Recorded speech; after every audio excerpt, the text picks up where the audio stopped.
Menteri Keuangan Republik Indonesia Sri Mulyani Indrawati mendapatkan penghargaan sebagai Menteri Terbaik di Dunia atau Best Minister in the World Award di World Government Summit yang diselenggarakan di Dubai, Uni Emirat Arab.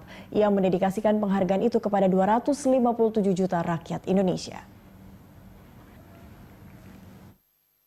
Itu adalah award untuk seluruh rakyat Indonesia.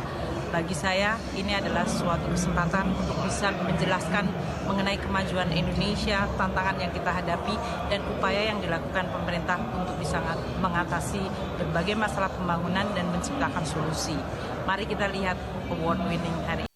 PPN adalah pajak yang dikenakan pada setiap transaksi barang dan jasa yang terjadi di Indonesia. Pada dasarnya PPN dibayar oleh konsumen, bukan oleh pengusaha atau pedagang yang menjual barang dan jasa.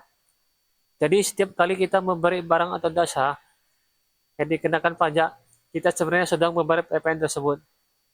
Mari kita lihat alasan kenapa banyak yang menolak. Beban rakyat tambah berat. Di tengah harga kebutuhan pokok yang terus naik, PPN 12% ini diibaratkan nambahi garam di luka.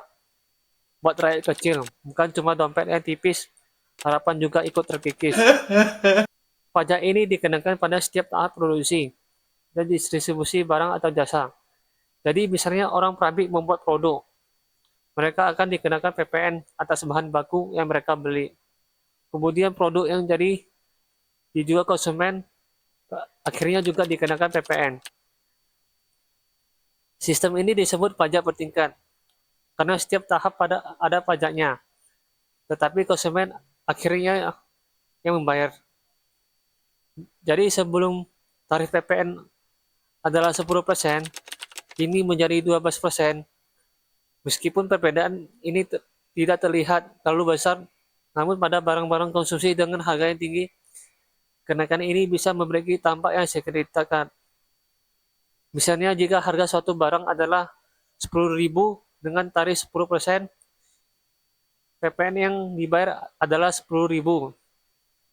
Tetapi dengan tarif 12%, yang dibayar menjadi 12.000. Ya berarti konsumen harus membayar lebih. Ketimpangan sosial semakin tajam. Yang kaya tetap belanja mewah, yang miskin nambah PPN untuk membeli sembako. Katanya untuk keadilan, tapi kok rasa-rasanya untuk yang untung cuma mereka yang duduk nyaman di kursi emput di DPR. Dan efek domino pada inflasi. Kenaikan PPN ini dapat memicu inflasi, yaitu kenaikan harga barang dan jasa secara umum. Rakyat kecil cuma bisa tapar bro. Belum waktunya dan seharusnya diturunkan. Pemulihan ekonomi masih jalan terleti-leti. Timing itu penting. Pemerintah jangan sampai kebijakan ini kayak undang nikah datang di waktu yang salah.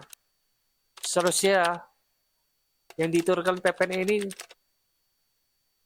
dari 11 ke 9, kok malah naik, curiga, mau dibuat kayak negara Eropa. Di Eropa rakyat bahagia, dan Tikonoha menyusul mungkin.